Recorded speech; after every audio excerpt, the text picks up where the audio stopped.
I am the Tofu Golem. Please enjoy the video. You're ready. First, confirm Watch OS is updated and the watch has enough charge. You don't want interruptions mid-setup. Once done, open the workout app and scroll to the list end. Tap Add Workout.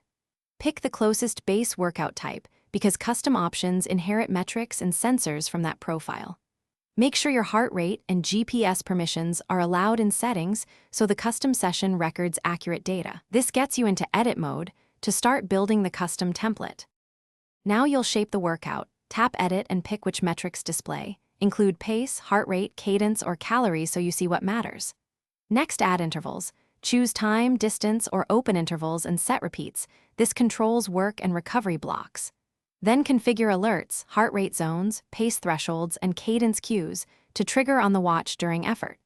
While adjusting, scroll between screens to preview how each metric appears. This ensures the live display matches your training needs. Finish by naming and saving the custom workout so you can reuse it instantly. Clear names prevent confusion before a session. Make sure it syncs with your iPhone and the health app so metrics feed into training logs and third-party apps.